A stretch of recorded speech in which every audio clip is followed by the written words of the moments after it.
set. I'm very happy to introduce the next speaker for two reasons. One, she's my wife, and the second one, what she has to show you here today is really important impulse into what we could call the borderland sciences.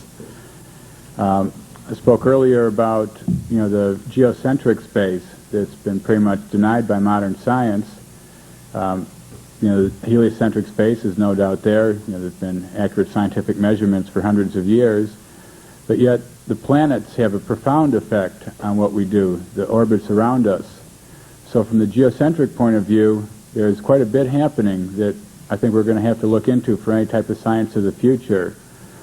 So giving her talk, The Working of the Stars in Earthly Substance, is Alison Davidson.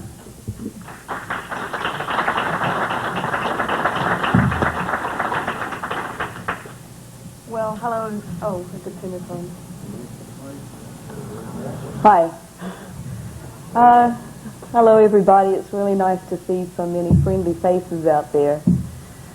I really got into the borderland sciences from a more metaphysical point of view. I used to be a professional astrologer, and so I was interested in planetary influences as it affects, personal behavior.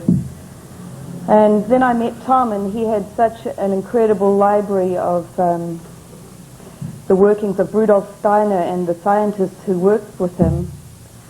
And I know some of you are familiar with the work of Lilly Kolisko. Lilly was a brilliant scientist from Germany who worked closely with Rudolf Steiner, and she was very deeply inspired by his teachings. Together with her husband Eugen, I hope I pronounced that correctly, they worked for decades, proving scientifically and without doubt what astrologers, occultists and herbalists have always known, that the planets aren't merely lifeless spheres of gas and rock spinning through space, but they exert a powerful influence on the substance of the earth and on each and every one of us. The title of this talk comes from a book that Lilly wrote called The Working of the Stars in Earthly Substance, which documents the results of her experiments.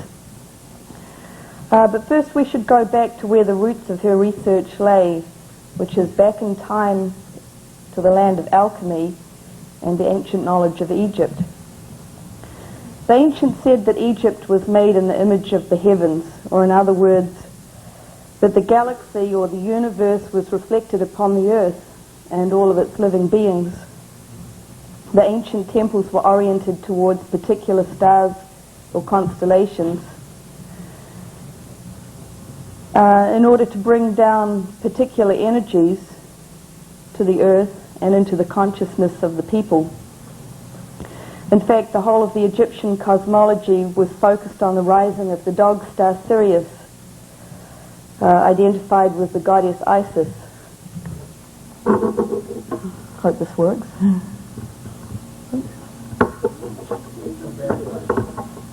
Yeah.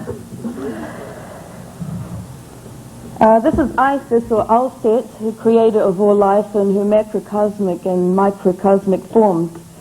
And these paintings are from a deck of cards that a quite famous Italian artist, Anton Veggi, has created. They're not published yet, hopefully will be soon. I've had the privilege to be working very closely with her. And this Egyptian concept of a great unity, everything in the universe is connected. As Hermes, the Egyptian deity Thoth, or Tehuti, and father of alchemy inscribed in the emerald tablet, that which is above is as that which is below, and that which is below is as that which is above. All things have been and come from the One.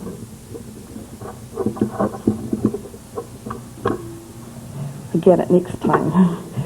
The goddess Nate, this is Nate, expresses this principle of unity as she weaves together everything in the fabric of existence. The Egyptian word for weaving and knowledge are the same, Sia. So she's like the cosmic spider goddess who spins and connects everything in her web. The teachings of Pythagoras, who was initiated into the Egyptian mysteries in the temple of this goddess Nate at Sais, was based on the same law of cosmic harmony. The planets are said to sing in harmony as they revolve around the center, and their harmonics resonate within the metallic veins of the earth and within our own bodies. And this concept of a great unity extended was the underlying philosophy of a civilization that extended for thousands of years. So it makes what we call our own civilization seem very short and very fragmented in comparison. Over the years, the ancient knowledge of Egypt, or Chem as it was called, was lost or was deliberately destroyed by an increasingly powerful church, or went underground to be transmitted through occult lore and various art forms. Most of the old knowledge that survives come from the magical ceremonies described by medieval writers such as Cornelius Agrippa, Albertus Magnus, and quite a few others. These magical ceremonies were based on the positions of the stars, so much so that the magician was also an astronomer and astrologer, was also expected to be well versed in the nature of metals, herbs, animals, stones, precious stones and gems, as well as being a physician, a counselor, historian, a priest or priestess, and an oracle of the gods. Much of their work lay in making talismans, which were believed to attract the invisible forces of the planets to the person who was wearing the talisman. So, for example, if money was your problem and the rent collector was knocking at your door, you'd go to your local magician or a wise woman and ask for their help. And as Jupiter rules wealth and abundance, they very likely make a talisman out of tin, which is ruled by Jupiter. And it would be done while Jupiter in the heavens was strong and well aspected. And it would be done on a Thursday, the day ruled by Jupiter, and on the hour ruled by Jupiter. For matters ruled by the sun, the talisman would be made of gold, iron for Mars, silver for the moon, copper for Venus, and so on. So the forces of the planets were in this way activated in the metal. They were reinforced by invocation of the particular deity, and the wealth of Jupiter would then be attracted to the person wearing it, hopefully. Anyway, I've brought some just samples of metals here, just to have them here so you can see them. Here's a piece of tin ruled by Jupiter. It's a pretty common looking metal until we look a little deeper into its real nature. This here is lead, was cast into a sand mold. This is a piece of rough iron which we just found, and we chose it for its five-sided form there, 5 being the number and iron being the metal of Mars. Here's a piece of copper washed up from the sea, like Aphrodite, or the Greek Venus. Here's some mercury. We haven't quite figured out how to make solid mercury yet. It's a very strange liquid, ruled of course by the fast-moving planet Mercury. Here's a piece of silver, ruled by the moon. And here's a gold coin, piece of gold, called the earthy sun by the alchemists, or the substance of perfection.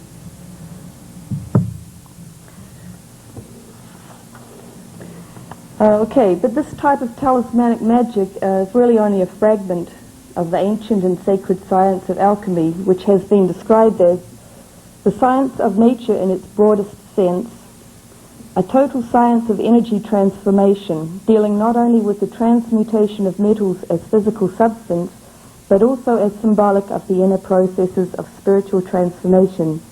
To the alchemist, the planets, the metals, and the person doing the operation were all one. They're all part of one harmonious cosmic process. Of course, the old magic with its occult connections and subtle forces is ridiculed by modern science, which instead prefers to emphasize our separateness from the world out there, the world of nature. Somehow, somewhere along the line, our perception of the universe underwent a complete reversal. spirit and matter were divided and separated, giving rise to classical physics, which regarded mass and energy as two independent realities. The alchemical writer Titus Burckhardt wrote, "It's only for modern man that matter has become a thing and no longer the completely passive mirror of the spirit. It has become inert mass as opposed to the free spirit. It is mere fact. For people of earlier ages, matter was never regarded as something that could be studied independently independently of spirit, something studied on its own. Or as Walter Lang wrote, truly science drives the spirit from the whole and proudly displays the separate bits, dead, all dead." Despite its multi-billion-dollar laboratories and highly sophisticated atom smashes, science still can't tell us what substance is. What are these dead bits? What is the stuff that our bodies and our world is made from? Lilly Kolisko said, "We need a new science which will be able to tell us about substances. If we are convinced that matter is the only important entity and neglect the wide realm of forces, we make serious mistakes. This new science she refers to can learn a great deal from the old."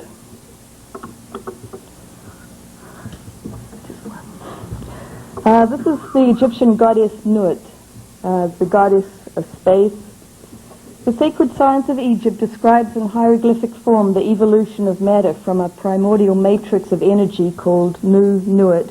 That's the male and female aspects. This is the female aspect here. Through the sacred Ogdoad, which is the 4 pairs of elemental primordial gods, or spiritual principles. The Hindu Tantras also define 4 elemental phases of evolution from pure energy into all forms of manifestation. This concept is echoed in the words of a contemporary scientist, Rudolf Steiner, who I'm sure a lot of you are quite familiar with, who describes matter as crystallization of macrocosmic processes. He says, "What we call substance on Earth is cosmic process in a fixed rigid form. Earthly materiality and cosmic being are the 2 poles between which nature unfolds her myriad manifestations. So within matter we can begin to see the forces of the stars working, not dead, but part of a continuous and evolving cosmic process." With its dead world view of the universe, science has effectively isolated itself from the cycles and seasons of nature and from the subtle invisible forces streaming in from the cosmos. But thanks to Lilly Kolisko and other open-minded pioneers, that a new science is emerging, like the alchemical phoenix from the ashes of the old. Back in the 1920s, Lilly and her husband began a series of experiments to demonstrate the cosmic forces working in earthly substances, the relationship between the planets and the metals that they were said to rule by the ancients.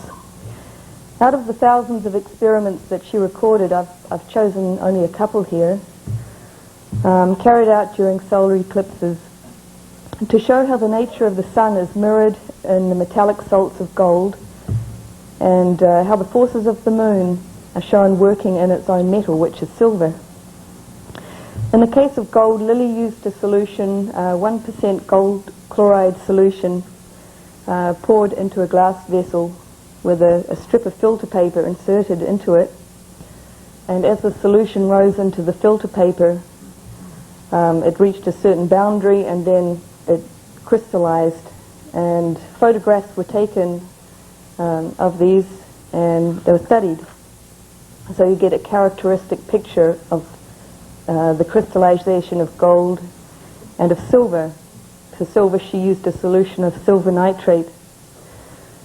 Lilly wrote, "In the case of the pictures of silver, we find that the wealth of forms is so great that it is impossible to present one picture only of silver. Like the moon, it's forever changing its form. In the case of gold, the colors are so rich that many pictures must be observed before we can realize the nature and character of the metal.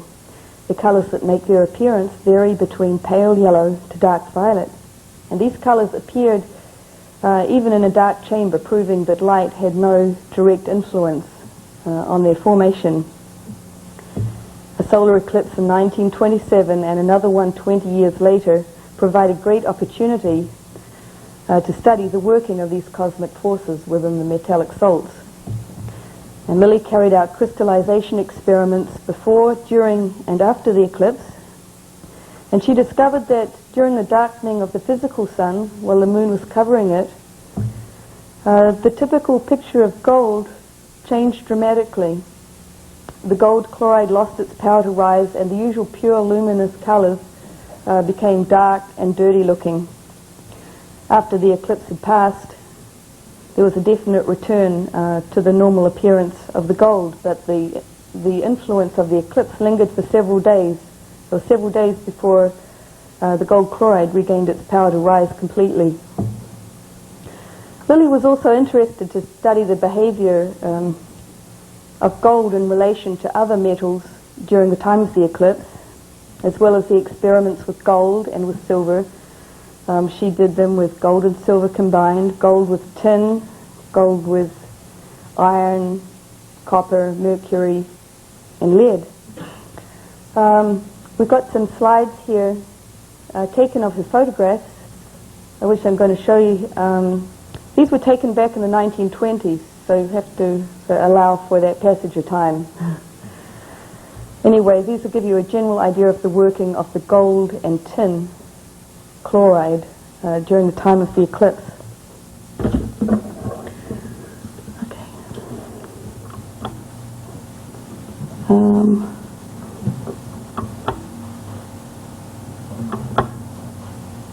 Okay. This is a normal picture of tin and gold in color. Most of the other photographs are in black and white, but this is to give you an idea of what the crystallizations look like. The top picture was taken on June 12th, the bottom on the 24th, 5 days before the eclipse. These are normal pictures again of the tin gold solution. The top picture was taken 24 hours before the eclipse. The bottom picture was taken on June 29th at the exact time of the eclipse. It's the picture down here. Lilly describes the usual golden yellow color as changing into a black hue. At the same time, there's a strong precipitation. The solution becomes thick and appears as though coagulated. She wrote, "According to the picture, the gold is not working. The pictures of tin and gold have a rule, something extraordinarily pure and delicate about them, but here there is merely an upward suction of empty water. The gold has been dragged to the bottom and appears as a thick black line." She asked, "What is the explanation?" "We can only understand it if we avert our gaze from the glass containing the solutions of gold and tin and look out into the cosmos, where we see that the sun cannot send its rays to the earth and it's dark even by day. It means that we must look upon the sun not only as a heavenly body streaming down light and warmth from one particular spot, but surrounding, enveloping the whole globe with its sphere. When something spectacular happens, such as a total eclipse, certainly we can see it happen at a definite place, observing the moon covering the sun, but the whole sun sphere is affected and the whole earth participates in it. The sun's strength waned at the time of the eclipse. The working of gold on earth was also weakened to such a degree that tin effaced it. The eclipse occurred about 5 o'clock in the morning.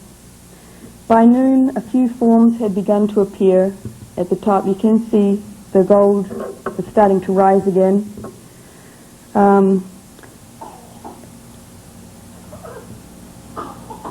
And later in the day, the forms are still increasing and becoming more defined there, and they're described as turning into a magnificent dark reddish purple. This is the day after the eclipse at the top. The forms have begun to break up and the gold begins to rise again as a faint pink color. The bottom picture shows the next day, where the colors are described as a light purple mixed with yellow and violet. By the 5th and 6th of July, 7 days after the eclipse, the transition of gold and tin back to normal conditions is complete.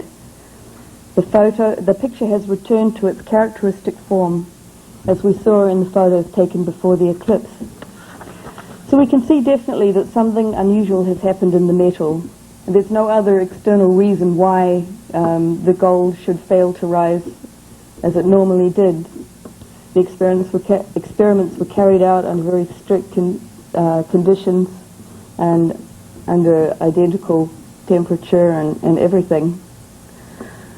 With the lunar forces acting so strongly as the moon covered the sun, Lilly also did experiments using silver mixed with the gold solutions during the time of the eclipse. She discovered that the lunar influence of silver completely eclipsed the golden sediment, leaving a washed-out greyish colour that turned to black. As gold was identified with the sun and called the earthy sun, an incarnated light, by the old alchemists, so silver has always been ruled by the moon. The same essential quality was recognized both in the metal and in the moon itself. All living beings are influenced by the moon. All liquids are inscribed with the moon's rhythm, and as Hauschka wrote, ceaseless repetition and wave-like reproduction of some motion or condition of matter are characteristic of the silver force. We could call silver a dense form of moonlight. It's very like the moon itself in its brilliance and its perfect reflecting power. Silver is used in the photographic process, and mirrors are made by coating glass with a fine layer of silver. So it's not surprising that lakes of still water reflecting the moon used to be called the goddess Diana's mirror. In fact, in the old chemistry, Diana was another name used for silver, a metal long favoured in witchcraft, which could be called an art and science of nature derived from the ancient lunar pagan religions. Rituals performed in the light of the moon celebrated the forces of emergent life streaming down to Earth. To explore the cosmic forces working in silver, the Koliskos used a solution of silver nitrate to crystallize his pictures. Exposing silver salt solution to the sun during the day and to the moon forces at night, a continual metamorphosis of forms revealed itself on the filter paper each month with its own special characteristics. The action of the silver began to increase in March. In the spring, it reached a certain climax during the summer months and then decreased again in the autumn and completely disappeared during December and January.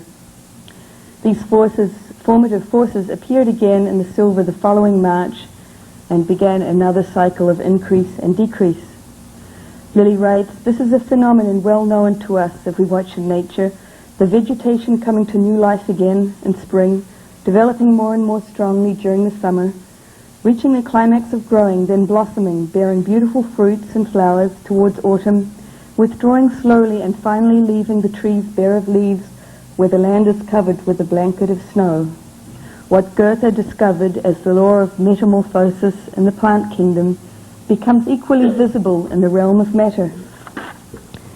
Carrying out these experiments with silver or lead nitrate, copper or iron sulfate, day after day for a whole year, the great yearly rhythm of winter and summer, of vegetation and crystallization is revealed, interwoven with the greater planetary rhythms. The experiments carried out hour after hour, day after day, also reveal the smaller rhythm of day and night interwoven with the bigger rhythm of the year of winter and summer. And here again we find the planetary forces interwoven. But coming back to these silver experiments, the Koliskos describe these pictures as a kind of archetypal photograph made by the silver alone. Influences which pass through the universe, which we are unable to observe with our eyes, show themselves through such a substance as silver. So we find silver as a metal representing the formative force of the various seasons and the various moon phases. With a silver solution alone, Lilly made another series of pictures before, during, and after the eclipse, each picture showing a definite force that was ruling the substance and regulating the inner structure of the picture. I've got a few more slides here. Yep, that was still there.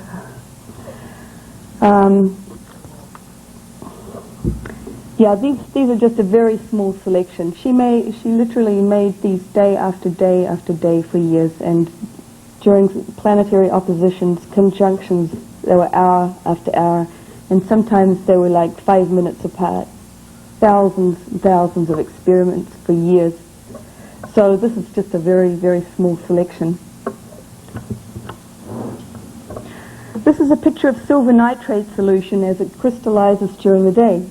The silver rises on the filter paper and reaches its maximum height after 2 or 3 hours. Towards evening, when the sun is setting, the fluid begins to rise again, much higher, and when the second boundary is reached, a second picture is formed. This is a typical night picture of silver. You can see the first boundary of the day about halfway up. It's continued on the same filter paper. This could be called a normal picture of silver with its delicate form and structure. This was taken on the day before the eclipse. The same form and structure is still easy to recognize here. On the day of the eclipse, the usual silver pattern is totally disrupted. The usual delicate feathery forms have vanished, and Lilly describes a sense of chaotic forces struggling against each other. The impression is all the stronger when one has been able to observe the pictures taken 30 days before and after. Then the impression made by this curious silver formation at the time of the eclipse is then much stronger. This is the same solar eclipse, the same 2 solar eclipses, yeah. 1927. This was taken on the day after the eclipse, showing a return to the normal boundaries and a form of the silver.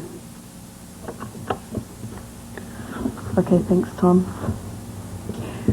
Just as living beings are in some way affected by the sun's eclipse, so are these other dead substances changed in their inner nature.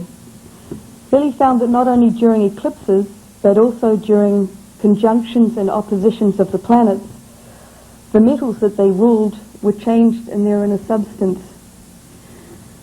And the cosmic forces revealed themselves in the crystallization of metals and the pictures they formed. For example, during a conjunction of Saturn and the Moon in the heavens, the effect is shown in the lead solution, lead being ruled, as we know, by Saturn. There's a certain period of time that lead nitrate usually takes to crystallize.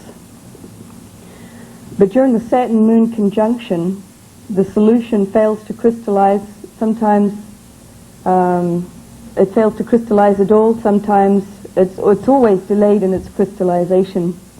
Meanwhile, copper and iron solutions are completely unaffected. As the cosmic cycles are reflected on Earth, so are the turning tides of the equinoxes and the solstices and other traditional festivals which are celebrated throughout the year. Lilly chose some of these festivals for further experiments. The pictures formed by gold were very beautiful, particularly at the time of the spring equinox, but the most striking appeared on the day fixed by the Astronomer Royal, rather than the church authorities, as Easter Sunday. That is the first Sunday after the full moon, after the equinox. This day continues a long pagan tradition of celebrating the emergence of life from the darkness of winter, with its symbolic egg from which the sun was born.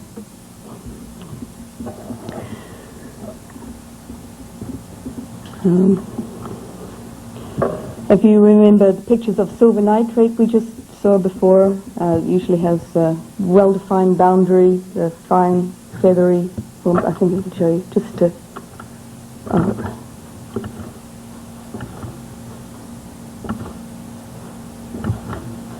Sorry. Yeah, that's a normal picture of silver nitrate as we saw before.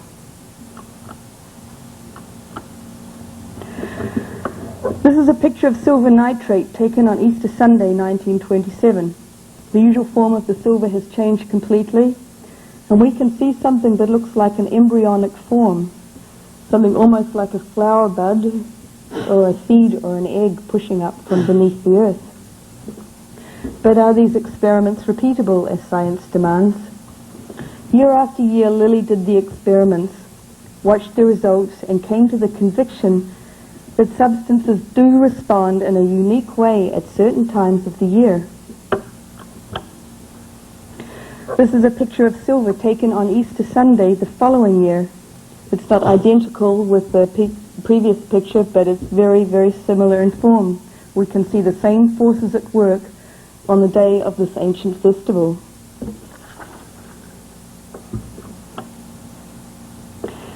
This is another unique picture taken on St. John's Festival, 24th of June 1927. Suddenly out of nowhere, stars appear in the picture. Two large stars below the boundary of the day and two smaller stars above. This normally never ever happens with silver. Where do these stars come from? We can only wonder what invisible forces are expressing themselves in the metallic salts of the metals. There's another connection between the planets and the metals that can be mentioned here, which reminds us of Pythagoras and the harmonic resonance of the spheres. Every planet travels its orbit at its own particular speed, which can be expressed mathematically in terms of its angular velocity. This means the average degree of movement of the planet, calculated here over 30-day periods. It's found that the speed of the planet is directly related to the conductivity of the metal it rules. Here's a diagram of Hauschka's from his quite amazing book, The Nature of Substance, which shows this connection. At the top orbit there, you can see Saturn, Jupiter, Mars, the Sun, Mercury, Venus, the Moon. So, for example, we can see the slow, ponderous movement of Saturn reflected in lead, the metal with the least conductivity of warmth and electricity. It also has the least resonance and luster. On the other hand, the forces of the Moon, with the highest rate of velocity, their orbit down there at the bottom, has the highest rate of velocity is expressed in silver, which is the most conductive of the metals and also the most malleable. As Hauschka says, the impetus of the planets appears in a metamorphosed way as conductivity. And this is interesting. I was just listening to Leslie and Terry Patton's talk before, where they made their biocircuits out of copper and would be experimenting with silver and gold because of the conductivity, if they had the resources to do so. It might also be interesting to experiment with the positions of the planets at the time of using these different circuits. Anyway, the planets move on their rounds in great curves and loops against the immobile background of fixed stars. Just so do veins of metal run through the body of the Earth and vowels sound through the consonant structure of words and syllables. Thanks, Tom. For the ancients, each planet corresponded with a certain musical note and vowel sound, and in their ritual chanting, the vowel was the dynamic sound which indicated the dominant planetary force being invoked. In the Tibetan system, each chakra or subtle energy center within the body has its own sound or mantra, which relates in turn with the element and planetary forces. So far we've concentrated on the relationship existing between the planets and the realm of the metals. But what about the connection of the planets with the plant kingdom?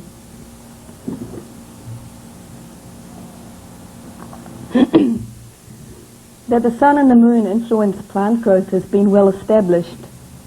But can we see whether the planetary forces or the other planets can be seen working in the substance of the plants? The old herbals, such as the well-known Culpeper's herbal, give the description and the medicinal properties of the herbs, but they also give the planet, which is said to rule or govern that particular herb, and even under which constellation it is supposed to be gathered and prepared. Botany and medicine, astronomy and astrology are all connected here in a holistic science.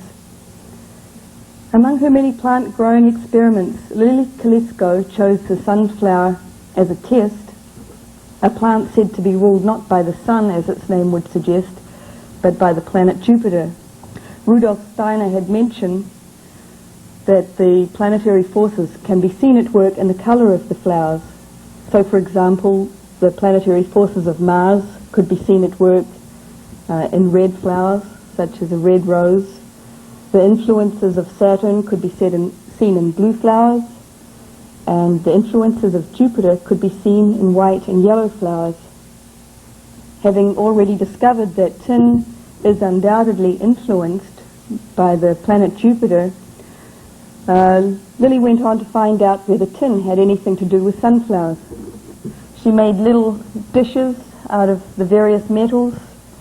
For Mercury, she just poured mercury into a little dish. She put rainwater in these dishes, and she put sunflower seeds from the same plant into these dishes. And sure enough, the seeds in the tin dish germinated first after 24 hours, twice as fast as the seeds in the mercury, and over 3 times as fast as the seeds in the lead dish. To explore this further, she also treated the seeds with the 7 metallic salts from the 1st to the 60th potency, over 2,000 plants in this one experiment alone. Again, the seeds treated with tin were taller, stronger, and healthier than all the others. In fact, the sunflowers treated with gold didn't do at all well, so it was obvious that tin was the most favorable metal for the growth of the sunflowers. To take this a step further, Lilly also germinated seeds during the conjunction of Jupiter and the Moon, and also during the opposition of these 2 planets. Again, the seeds treated with tin, this tin chloride, the sunflowers grew much higher and better during the conjunction of these 2 planets than during the opposition. And even the seeds which were germinated in a rainwater control grew much better during the conjunction of Jupiter. Lilly carried out exactly the same experiments with marigold, with its yellow golden leaves, said to be ruled by Jupiter, and with maple seeds, said by Culpeper to be ruled by Jupiter. And again, the best results were obtained with the tin chloride at the time of the conjunction of Jupiter and the Moon. These studies of the Koliskos, documented in their wonderful book called Agriculture of Tomorrow, opens up a vast new field of what we could perhaps call celestial agriculture. They show clearly that working with the planetary rhythms, rather than trying to override with artificial chemical fertilizers to force the growth in plants, we not only have happy, healthy plants, but we also attune or reattune ourselves to the influence of the stars in our cells. And it means that we can grow consciously in our knowledge of nature. Many, many other experiments were carried out to explore the life forces working in matter. In the animal kingdom, they could be observed using a sample of the animal's urine in conjunction with the metallic salts to form pictures. This process was termed capillary dynamolysis, and it was discovered using this method that various diseases showed up in the pictures and could be diagnosed much earlier than it's possible with chemical or microscopic tests. Each species, including humans, show a characteristic picture when they're healthy. The formative forces, or the life forces, can be seen in the picture formed by the urine, and so can any disturbance in the equilibrium of these forces, long before the disease has become obvious. We haven't got time to go into this fascinating subject here, but I've got a few slides just to give you an idea of what these pictures look like.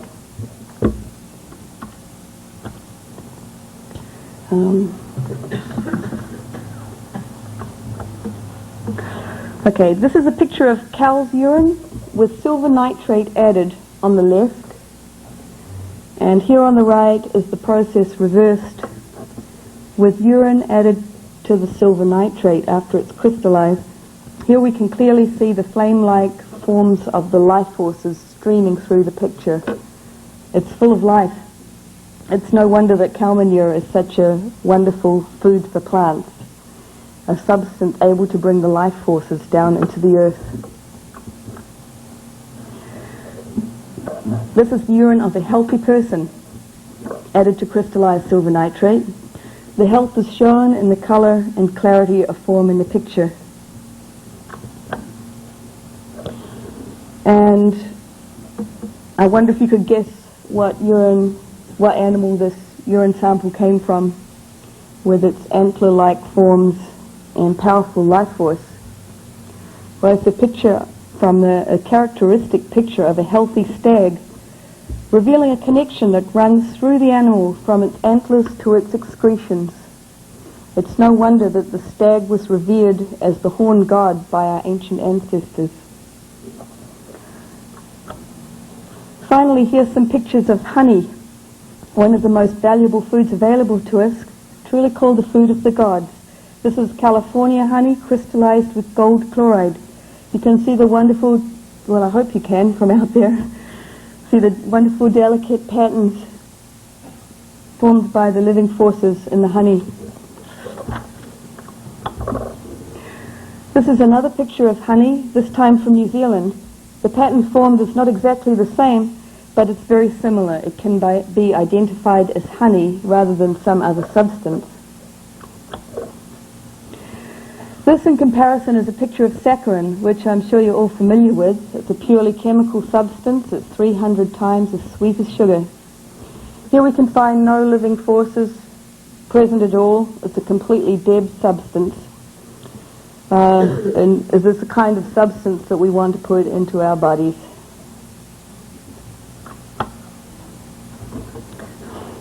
The same result was obtained with artificial chemical fertilizers tested in comparison with the cow manure. They showed themselves to be completely devoid of the life forces, and using them we're giving nothing back to the soil. On the other hand, using certain metals prepared homeopathically, such as copper in minute amounts, the planetary forces of Venus, of growth and fertility, are attracted and fixed into the earth. Once these same copper forces were fixed into the earth through ritual sex in the fields, and I'm sure that they grew very happy and healthy plants and very happy people too. Nowadays, apart from astrology, maybe we no longer accept the influence of the stars in our lives. And yet, whether we realize it or not, with the names of the days, each day of the week, we are reminded of our connection with the planetary rhythms. And we are, in fact, invoking the mighty gods of the planets. Today is Friday, the goddess Freya's day, the Germanic Venus, who rules copper and love. Tomorrow is Saturn's day, ruled by lead, and then the week starts again with the day of the sun. Perhaps after seeing and understanding the results of the Kolisko's painstaking experiments, we can begin to see the metals we wear and use constantly with new eyes. The gold ring you might be wearing or the silver chain are the essence of the sun and the moon manifested on earth. The vehicle that you came in, vehicle of iron and steel, is ruled by Mars. 100 times a day you're touching the stars in the flesh, all around us constantly. The planets are flowing through our veins, renewing our bodies, giving us the power of action, thought and love. So we don't need to accept the religion of modern science, which is incapable of perceiving the spirit and matter.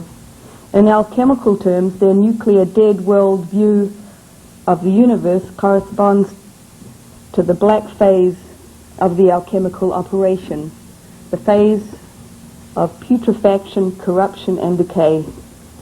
We are witnessing our planet Earth being polluted and poisoned. Here the spirit, represented by the sun gold, appears to die, suffocated in the chaotic realm of Saturn lead. Even the physical substance of gold appears to be affected in these modern times, as Lilly Kolisko discovered in her experiments. After the early 1950s, she found that her solutions of gold chloride lost their power to rise into their previous colorful forms. It was as though the sun was eclipsed, as though the sun was somehow sickened, and gold, its metal on Earth, reflected this. This darkening of the sun gold, strangely enough, coincided with the onslaught of atmospheric nuclear testing and greatly increased radio frequency use across the planet. If our actions are affecting the nature of gold, and gold is the essence of the sun, then surely it means we are affecting the spirit of the sun ourselves. It's all connected. The alchemists say that there has to be putrefaction and corruption before the new phase germinates, that the king gold must be killed and buried in order that he awake again to life. We no longer live in the gleaming golden age. We're living now in the age of iron, dominated by the fiery power of Mars.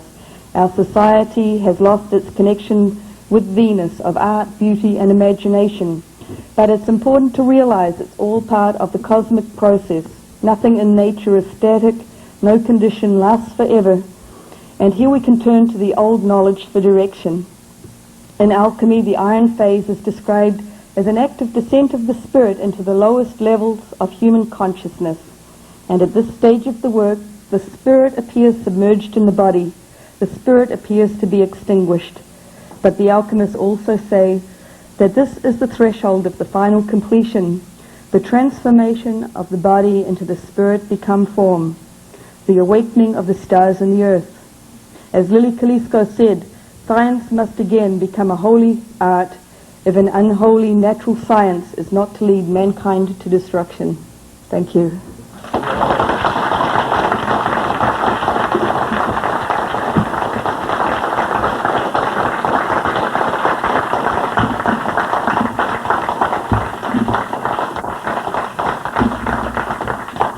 Any questions, comments, or whatever out there?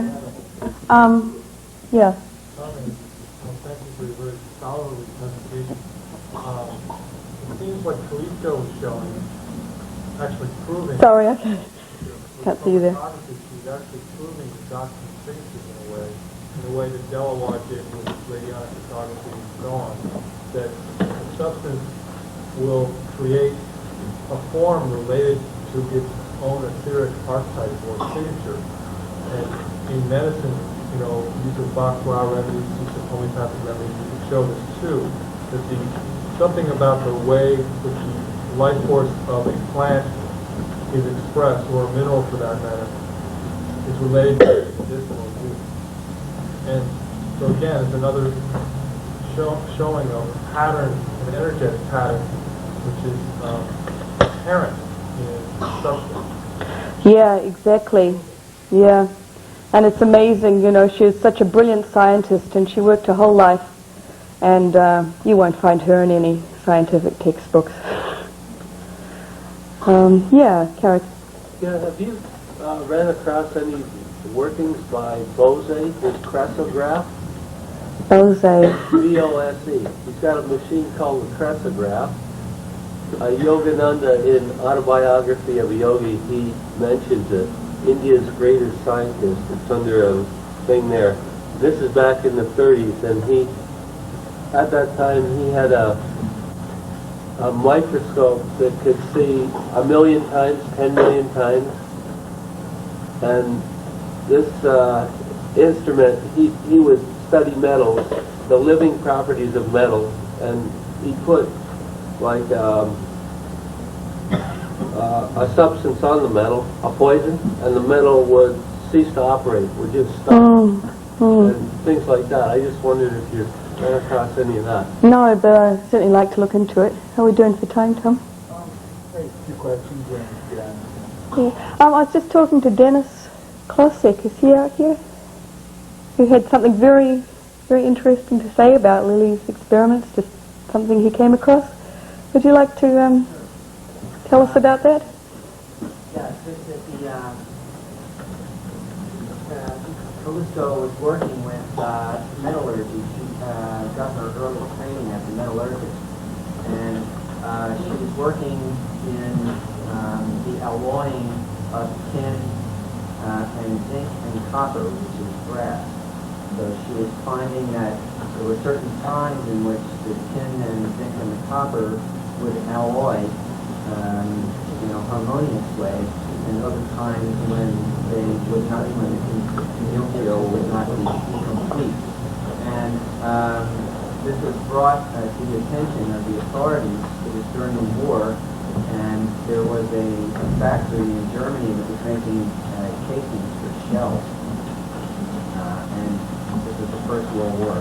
And they had found that there were a number of times when the shells would blow up in the breech of the cannon, that when it came time for the explosion to happen, that the alloy for the casing would leak and would open up and blow the cannon up.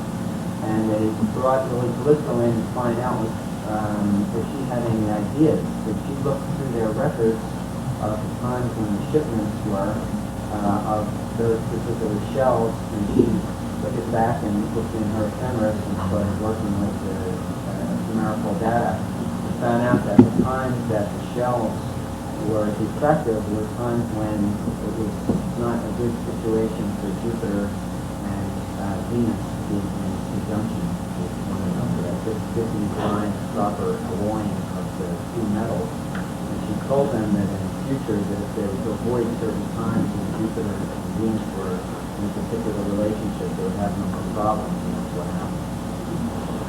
Thanks, yeah. Okay. Yeah. Oh, sure. Any other questions? Yeah. I'll take one more. You didn't mention the outer planets you raised up to include. Are they related to some metals? Have you found anything related? Yes, I'm sure they are, and that's something that I've really got to look into.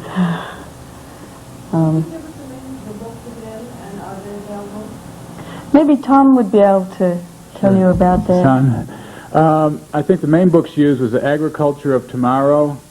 All these books are pretty much available through the Biodynamic Association, whose address I don't have now, but can be found. They're on the East Coast. They have a number of different addresses, but they have a central office they sell books out of.